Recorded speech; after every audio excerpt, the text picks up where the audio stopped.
Hello, everybody. It's Dad Like Book. I'm here with my good buddy Luke. I've never done a collab video before, so this is going to be fun. We're just going to talk a little bit today about Red Rising. We both just finished it. I know most of you are here for vintage science fiction, so you're like, why are these guys covering a very popular modern sci fi book? But I don't know. We both had it on our shelves and thought we'd give it a try. So, I have work friends that were basically begging me to read it, yeah. who are also sci-fi fans. So Yeah. I thought, give me something to connect with my friends at work, and also I knew you were like thinking about reading it, like how we read Dark Matter together. Yes. So that guy kept referencing my friend I had a conversation with. That was me. Yeah. When I did that review video, we had just each come off of that and had a good conversation where I literally think afterwards we're both like, we should have recorded that. That would have been cool to talk about. So that's what we're trying to do here. Like I said, we both had it on our shelves. So I've only read this one. You have started Golden Sun. Yeah, I'm just a couple chapters. Like I think I finished chapter 6 last night. Okay. So I'm like 60 pages into the book. Yeah. The second one, obviously. But yeah, we just wanted to quickly talk about Red Rising, and then we just went book shopping, as typically happens with us. So we'll show you some of those here afterwards. We make jokes about how awful hanging out is for our wallets because we go to a bookshop every time we hang out, and we pay for it afterwards. Most of the books you all see stacked up on this shelf are books I've bought when I'm with this guy. So yeah, we do a lot of reading together. I'm sure there'll be more videos in the future with us, but right now, let's discuss what we actually thought about this thing. Give me your rating out of 10. Out of 10, I'd give it a 7.5. Okay. When we talked about, just for reference, so you guys know kind of how I function on my own scale, I gave Dark Matter like a 6.5. Oh, yeah. And I give Red Rising a 7.5. Solid, but it doesn't hit that 8-9 tier for me. I'd put it this way. It's one of those books where I read it and I thought, I might reread this again in like 5 to 7 years. But there's other books where I read them, like when I read Dracula in January this year. I finished it and I thought, I can't wait to reread that. That's what makes it like an 8, 9, 10 in my book, is when I finish it and I go, I definitely am going to end up rereading that. Okay.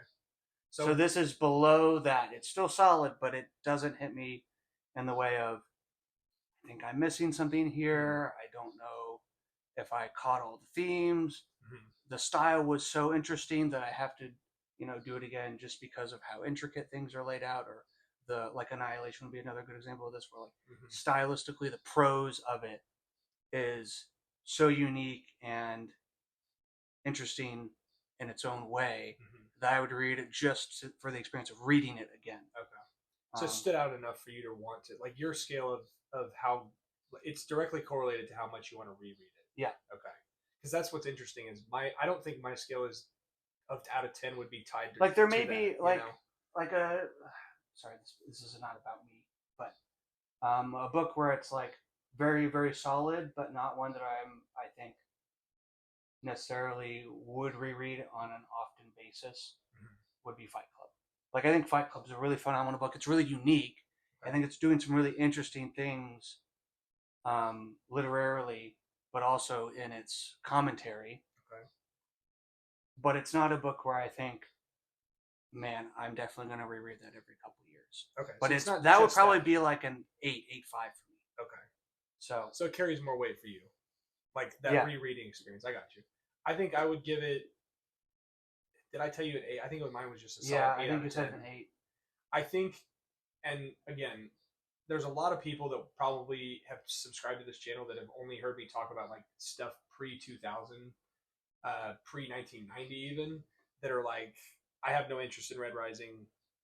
If you're watching this video, you at least care about our thoughts. And I think I was pleasantly surprised to find that I was able to shut off the part of my brain that was like, modern sci-fi? Nah. Like just that alone made me want to not like dark matter, and I didn't like that because I wanted to like it, and so I tried to really shed that weight and like when this was written as I read it and just tried to enjoy the reading experience, and that helped I think a lot because while there is a we can get right into like why we think Yeah.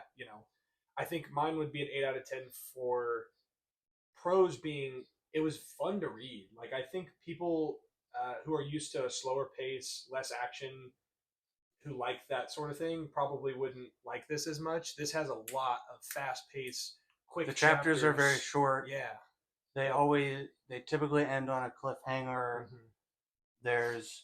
You get to the end and you're like, man, it is that thriller quality of you flip the page, new chapter.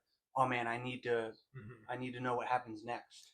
And not that it felt like it was written for a audience with less of an attention span, but it certainly helps if you are a reader who's like, I don't read big 1,000-page tomes. This would be more up your alley because you'll look up in an hour and be like, oh, I'm almost 100 pages through this thing. You know what I mean? And that is fun for me at least. It was a fun read, and I found myself like wanting to keep reading rather than being like this is a chore. So I don't know. The reading experience was great. Yeah, the feeling of progress through the plot and then physically as you read it, like through the book, is very satisfying with this. And I remember when I tried this months ago. I actually listened to like the first couple chapters on audiobook, and I did not like it. And I was like, I wasn't invested in it, so I put it away, didn't revisit it. I listened to the first chapter again for a second time and was like, I'm just not feeling it. Maybe if I pick up the physical book, I'll actually like it. And I'm glad I did because I think I had just, like the very beginning. I think it's on here. Is it on here? Oh, there was a tagline somewhere that I saw that said something about it being included. Darrow, the main character, being included with Katniss from Hunger Games and Ender from Ender's Game. And when I read that blurb, I was like, so we're in the young adult category now. Ender's, kind of. Yeah, it's on the first flip here. Okay. Ender's, Katniss, and now Darrow. Pierce Brown's empire-crushing debut is a sprawling vision. Like that to me was off-putting, at least at the time, because I was like, I don't really feel like reading a reimagined Hunger Games, which that was a con for me in this. Yeah, it felt same. like that a little bit. You want to talk about your thoughts about that? Yeah, the reason I would rate it lower would be that the thing I kept saying about it, especially in the first half, this gets a little better at the end, is that it feels YA-ish. Not completely. There's reference to very adult themes in Game of Thrones sense. There's language that isn't you probably aren't typically reading in a book meant for 14-year-olds. Right. But the melodrama of a lot of it, and how your protagonist is a 16-year-old, right? Like it felt but like then a again, very you have testosterone-charged 16-year-old. Yeah, but then again, you have Dune, and Paul Atreides is 15 in the first book. True. That doesn't feel like a YA novel Not at all. Not at all. So you can definitely do a young protagonist, right, and not have it feel like young adult fantasy. Right. But this definitely did. Yeah. I kept thinking about, this feels like if I just kept comparing it in the beginning when I would talk to my friends. Oh, you're reading that. What do you think?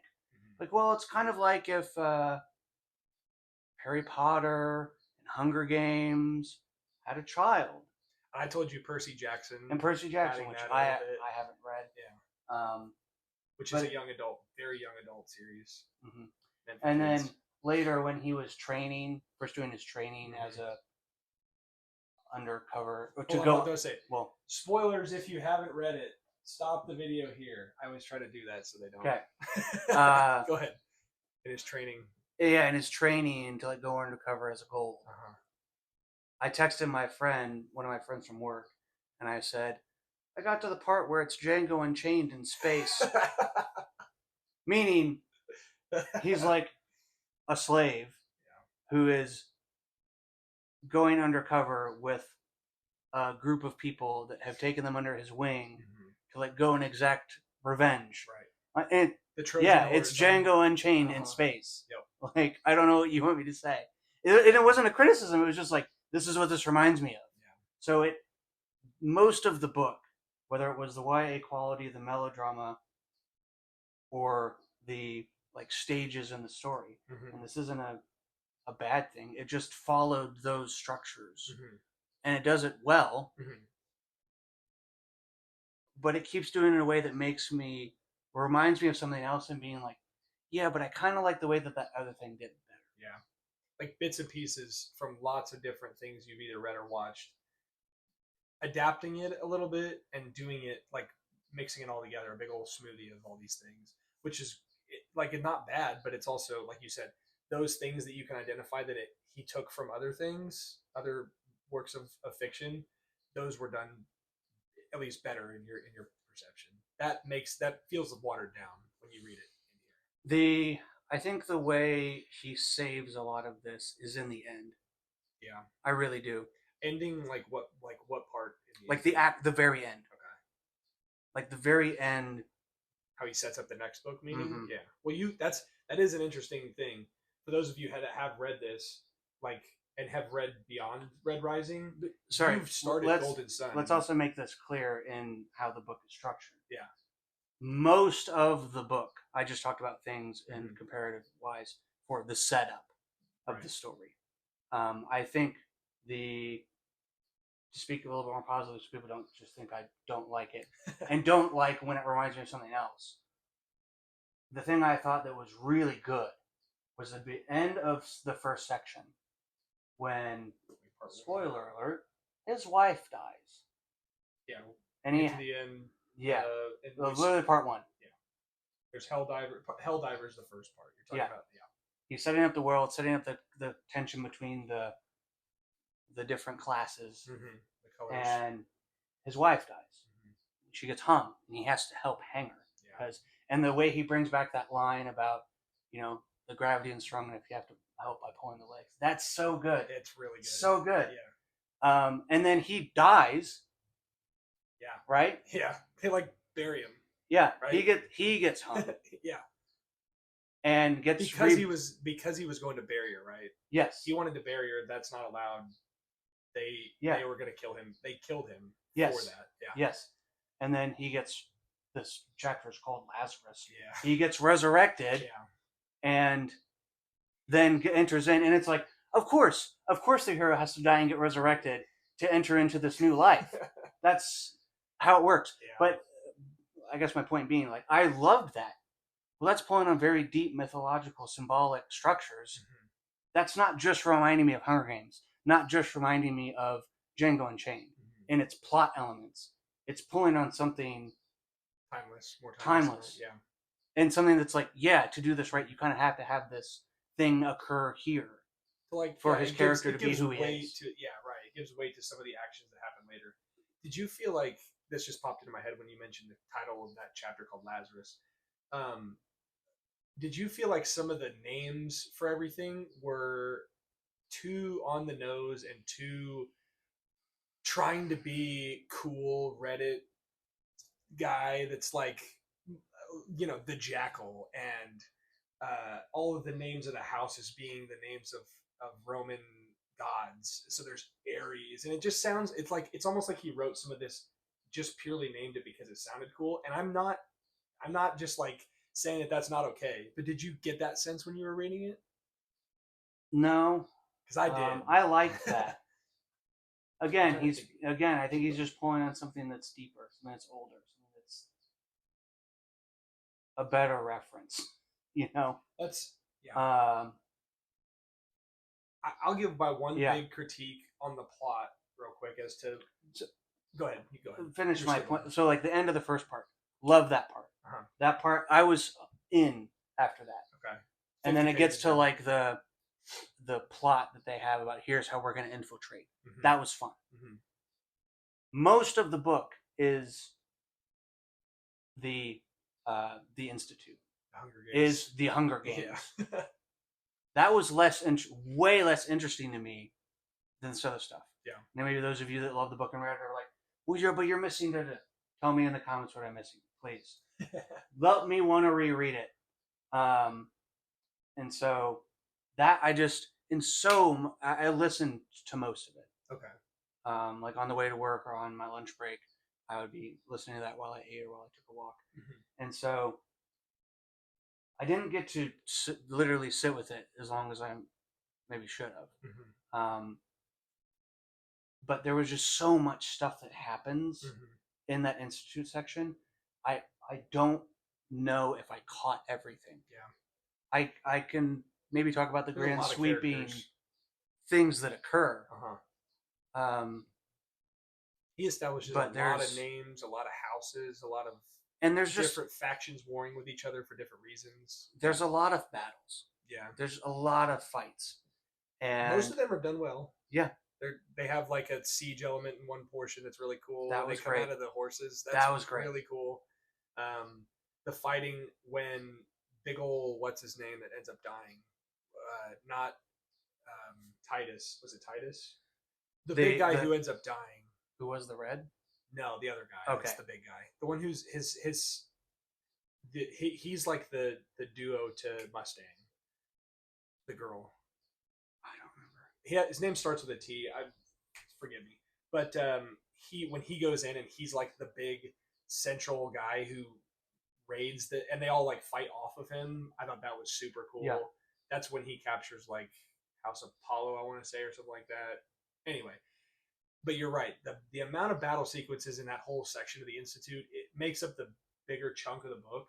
And it got bogged down a little bit in that area because you were like, all right, what house are they fighting now and why? Okay, I kind of get why that's important. But then there's another house they have to fight. And it just got to the point where it was kind of, it got a little tiring at that point. And another thing I didn't like about the YA, and this just popped into my head, so sorry, I took a tangent, but the YA aspect of it, and it's because I know the Percy Jackson series so well. The Proctors reminded me so much of the gods in those books, and the kids in the Institute reminded me so much of the kids of the camp, who are kids of the gods. And like if you read it, you'll know what I'm talking about. But it is borderline like, I don't want to say copying, but it's the exact same style where they're like looking on and then they can intervene when they want to. And they have these like not magical powers, but they're grav boots where they're all floating above everybody. And they're invisible. That's so much. If you've read Percy Jackson, you know. I mean, exactly it is the gods interacting in this like ancient mythological way. It is the gods interacting in human affairs. So that read like literally like you're just doing Percy Jackson again. Stop. And that bothered me. And I'm not trying to like. I mean, I give it an 8 out of 10. You know, I like it, but that did take away from my reading of it because I wanted something that felt a little more mature. The feeling that I come away with is Darrow is this 16-year-old hot-headed kid who wants to save the world and save his people and all this stuff. And who really loves his wife. Pinnacle family man, Jason Desson.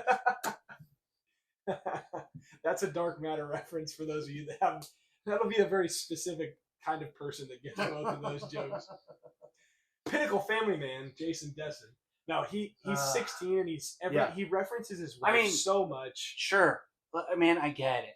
I'm not discounting the pain of a 16-year-old in it, but it feels like a first breakup, and it's like it supposed to be his wife, which like those two things just didn't feel connected, and I don't know that part of it. We should probably like streamline our thoughts because we've been talking for a little while, but that part of it bothered me too because it was just this like testosterone fueled kid who's just like, I'm gonna kill everybody and no one's gonna stand in my way, and then all of it is, but I love my wife who's dead and I'm gonna do everything for Io and her song. And then he also like kind of likes this Mustang chick throughout half the book, and you're like, but I thought you were doing this for your wife. And it's like he almost threw that Mustang girl in for the token love character. Like he needed to keep the character to have a love interest. He needed to keep a love interest for the main character. Yes, because and another aspect I'll mention quickly is it's a little bit like when we read Dark Matter and I talked about it being written for TV. I couldn't help myself but feel like, knowing that there's 6 books, he's working on the 7th now. I felt like there was some aspect of it that was like, I'm writing this to be a TV series. This is a season. Maybe, each one is a season or whatever.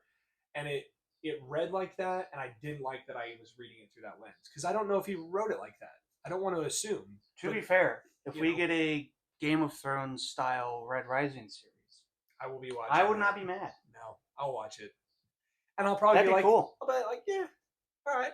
I don't think it's going to do anything that is like. Here's what I think would really be good. Make it animated. Do an Arcane style. That would be cool. Red Rising series. All right, we're pitching whoever owns the rights, Pierce Brown. If you're out there and you see this, let us help you write the anime. No, we're just kidding. That's a cool idea, though. That's. I think cool. To do it right with all the weird, like tech. There's like, it's not cyberpunky, but like there is futuristic tech and stuff that they've got. To do it well. Yeah. I felt it in the Foundation animated TV world. Like, have you seen the? You haven't seen a Foundation on Apple TV? No. But like, it's got that. If they did it if they did it with real people and it was like a real shoot, it would have to take that kind of level of financial investment for the CGI and the actors and stuff, and that would be a super expensive show. Mind you, Game of Thrones was the most expensive show ever made at the time it was, and it was a hit. So like, we could have something on our hands at some point, but. It would work well as I'll TV. say one more negative thing about the YA-ness, and then I'll finish my positive thoughts at the end. Okay. When I referenced, like, it has some adult things in there, but it felt like it almost says those adult things with like a smile and a smirk. Like a Like, you see, I can be adult too. It's like the kid who first curses in middle school because he's not in the house anymore, and so he just like overdoes it. That's a. And you're like, bro, we get it. You like aren't around your parents, so you think you can say what you want, but you sound kind of dumb. Yeah. Like, it wasn't that bad, but it was like, this feels a little out of place, and you're saying this to be like, but I'm not like those other young adult books. Right. I'm different. Older, edgier kids. Yeah. It's like, come on. I get what you mean. That's good. So that's how that felt. And that's why it was kind of like that juxtaposition between the style of it, the melodrama of it, and then those more serious elements or more adult elements. They didn't cohere with me. They felt like they were out of place. They were mixing all the time. I agree. Yeah. Positively, the end, I think, saves a lot of that. Okay. In the fact that he basically gets taken under the wing of Augustus, right? Augustus, the Gold. Nero, the Gold, the one who killed his wife. That's what's really cool, I think, about the full circle that we get. Because I would agree with you, the end did make me go. I put it down and I was like, "Oh, if I had Golden Sun, I might actually read it." But I don't have a copy of it, and I was able to pick one up at one of our. It's a nice segue, and we just got back from a bookstore. Golden Sun was there for $15, and I passed on it. So that tells you how much I want to keep going. But it did make me want to read the second one. It's a good ending. Yeah, and I'm reading Golden Sun, and the thing that strikes me in the initial beginnings of the book it's more political. It's leaning into that aspect that it ends with. The Game of Thrones-ish, like, kind of thing. Okay. And so it's losing some of the melodrama and some of the YA-ness and leaning into the politics of this world. And that, obviously, I'm not close to done yet, but that I'm enjoying it a lot more than I thought I would, given that shift. So we'll see what I think. I'm gonna at least read the trilogy. Okay. And what's the third book? It's Red Rising, Golden Sun, Morning Star. So, for those of you that have read Red Rising, that's funny, Red Rising, and have read the entire trilogy, let us know about down below, like, your thoughts. We want to hear more about it because I'm a vintage science fiction reader primarily.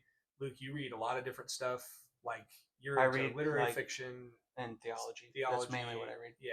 We dabble in sci-fi together, but like, this was a different read for us, I think, kind of. I wasn't prepared to read it, and we just I did. don't read a lot of new books. Yeah, we read like especially Luke reads a lot of like. I mean, tell him some of your favorites that you've read this last year. I mean, you read a Dostoevsky. Dracula was one of my. I read this earlier. Dracula was one of my favorite books I read this year. Yep.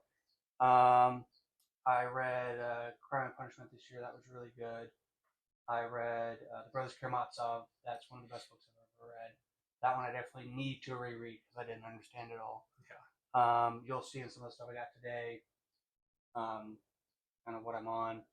But yeah, that's what I've been into lately. So reading a modern sci-fi novel and reading Dark Matter. Obviously, you don't even see most of my King books. So I'm a big King fan. Yeah. So yeah, I actually haven't read King in a while. But yeah, reading Dark Matter then reading this is like, I think I may have had enough modern books for a while. I think that's what's funny is like I loved your title. It was like, yeah, that's pretty much where I'm at. This is why I read old books because like, the new stuff usually doesn't do it for me. Yeah.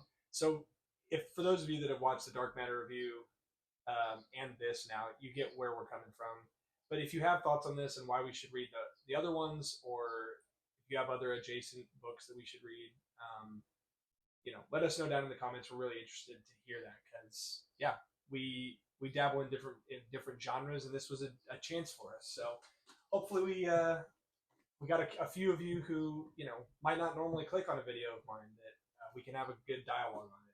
I'm interested to discuss. Let me know if reading the trilogy will change my mind on Red Rising retroactively because of how it. Because Red Rising just feels now like all set up. Yeah. For whatever's happening next, which may be a good way to think about the first book in the series. Yeah. But sometimes you have great books that stand alone by themselves, and they're a great setup. Dune's a great example. That's when it's the best. Yeah, you're wearing the Dune shirt right now. So yeah, that was our review, our discussion, whatever you want to call it, on Red Rising. Thank you for watching that portion. Now we have a bunch of most old books we want to show you. We went to 2 different bookstores here in Springfield, Missouri. Let's see, Hooked on Books. Yep. And ABC Books. I'll put I think if they have websites or whatever down in the description, so you can, if you're ever in Springfield, hit them up. They were both great bookshops. Yeah. ABC had a lot of stuff that I think my vintage sci-fi fans out there will salivate over. I like, they had the whole. They're a smaller bookstore, but their curation is pretty good. Yeah. Like, and they were, the reason I didn't have more from them was they were highly priced. Which sucked. Like fairly priced, I should say.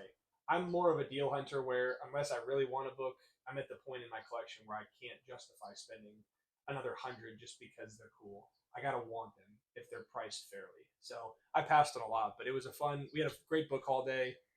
Why don't you show them a couple of the ones you got from ABC? We'll start with those. I got Silverberg, The World Inside. B-Ray recommended that one to me. These 2 I got here are what he recommended. Big Silverberg fan. We talked about him when we were Hooked on Books. Yep. And you saw this on the shelf and you go, you love this. Yeah. You've already read it. I actually haven't read that one. Oh, you have? I want to. I have it, and I got it, and it's one of the Silverbergs I want to read most because I read Downward to the Earth. For those of you that have read it, Silverberg is awesome, and it made me want to get Luke involved in the Silverberg universe because he's great. So. And then I got Endymion by Dan. I have Hyperion. I don't have the middle one. Now I have the third one, so I have to get the second one. Yeah. That's how that works. And I got all 3 of them, so we're probably going to read it at some point together. And I really like this copy. The cover's cool. The dust jack's been taken care of. It's been covered. It looks like a good reader. So, solid finds there. You want to talk about it? Actually, I think I have a Fall of Hyperion I just ordered that you can have. It's a beat up old paperback. Okay. I just realized. I'm sorry. In my last book haul, I'm pretty sure. Hold on. I'm gonna go back and watch after this to go look because I have one that I go in the video. My friend Luke will. I literally told you out in the video. I'm pretty sure. I'll go back and look. But anyway, I don't know why I forgot about that. Yeah. Talk about a few that you got. So we went to Hooked on Books, this other place, and I found quite a few Bob Shaws. Most of these I got for literally $2 a piece, which is why I definitely wanted them, but we have Cosmic Kaleidoscope by Shaw. Shadow of Heaven with the I love that cover. Little apple with the eye. Again by Bob Shaw. Vertigo with the open sleeve. Bob Shaw. Oh! Fell out. There was one more Shaw, I thought. Whatever. I'll just keep going. Olaf Stapledon, a very old Berkeley that I could not believe was $2. Star Maker has a bunch of freaking writing on the front that I was very upset. Somebody said it's not good. Yep. No good. Single Jim is what that looks like. So Jim is single, and he says Star Maker is not good. You be the judge. Tell me. I know Stapledon is not easy to find. I'll do a couple more and then you go. Okay. John W. Campbell's The Moon is Hell. An ace that I got for $2. He wrote the short story that inspired The Thing. So that is why The Thing. John Carpenter's The Thing. Maybe a perfect movie. I would agree. We can do another video on that. Maybe a perfect movie. I collect DAWs. A DAW of Brian M. Stableford's Wild Bloods Empire with a cool cover. This Daedalus Mission 3. So maybe I'm missing a couple in this series, it looks like. But why don't you go? Okay. I also got a Science Fiction Hall of Fame Volume 2B. It's a collection of novellas. I'll show you guys. We've got some Asimov, some James Blish, some Forster. The Machine Stops. That's the one I told him was very good. So just got it here. I'll show you so you can see that. There's that on the back there. He recommended it. Said he's got a copy. There's some good ones in here, so I figured why not? I love the pages on this one too. Yeah. And it looks like it'll be a decent reader. So that's the way, man. I judge books a lot now by their readability. I do judge books by their covers, more so by what I feel like the read experience. Yeah. This other one I got, I haven't heard of this at all. You just picked it up and said, because you got a copy of this last time we were together. Yep. And so I recognized the cover. It's Tom Reamy, Blind Voices. Those of you that have watched Book Build's channel and that kind of a bunch of his book hauls, he called this out at one point, and I remember the cover very distinctly sticking in my head. And so, like Luke said, I found a hardcover for like $4. What was that? $3? $2? Yeah, $2, $3.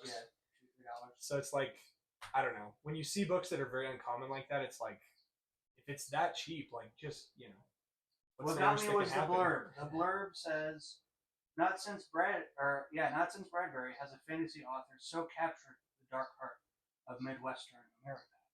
And given that we live in the Midwest, I was like, that sounds very interesting. Yeah. So, you go ahead and do a few, and then I'll do my last couple. All right. Speaking of Blish, who is in that Hall of Fame sci-fi, here's Fallen Star. Freaking love the way that they do his name on that. I don't know. I've seen a couple others, like Black Easter, and a couple others are in this same style, and they're just really cool. Continuum 4, edited by Roger Elwood. This has some big names: Malsberg, Gene Wolfe, Edgar Pangborn. That one's cool. Old Ace. I really like these that are in this style. I don't know much about this one though. Wilson Tucker's The Year of the Quiet Sun. I love that cover. Blish. A lot of Blish here because they were freaking $2. Earthmen Come Home. Just doesn't get any better than that. Cheaper for a great author like Blish. Jack of Eagles. With a cool just a cool cover. Universe 4, edited by Terry Carr, which has Silverberg, Lafferty, Vance. Pretty good names in there. Another one of my DAWs, Pierre Barbet, Cosmic Crusaders. I think that's 2 novels in one.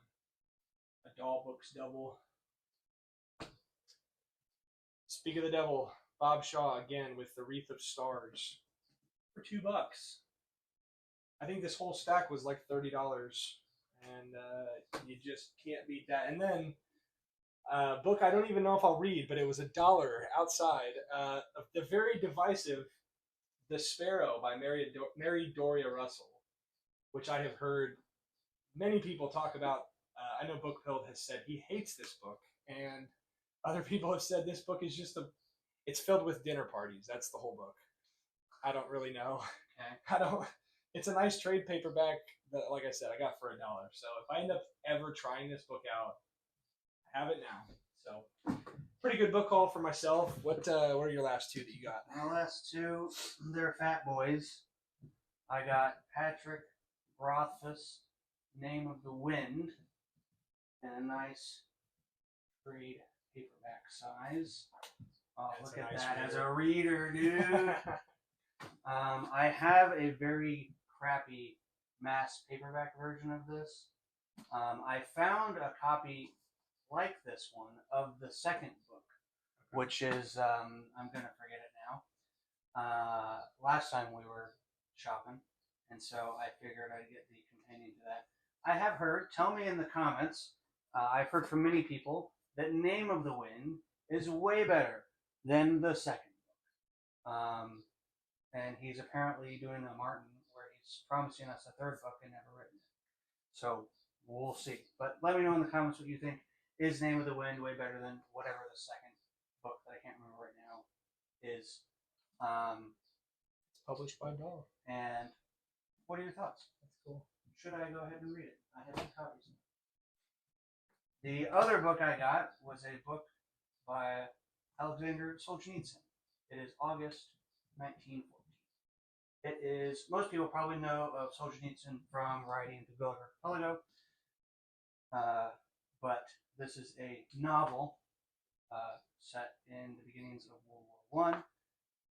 Most people don't know he's a novelist. I also got one of his other novels a while back, The First Circle, right there. So we'll see whenever I make my way to these.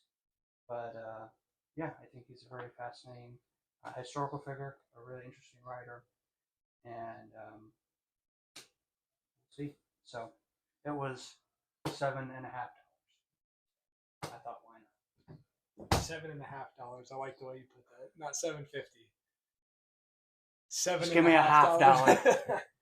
Anyway, thank you everybody for joining us for this review and book haul mashup. Luke, thank you for joining me on my video. Yeah. And I think not to like tease it, but maybe if you've made it this far in the video, you'll want to watch this at some point.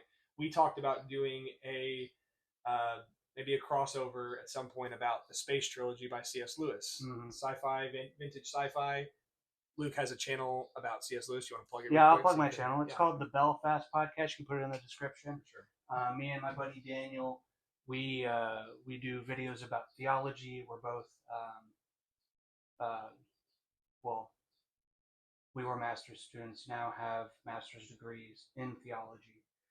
And so we talk about theology on a broad level, but the impetus birth of this was our love for C.S. Lewis and talking about his works.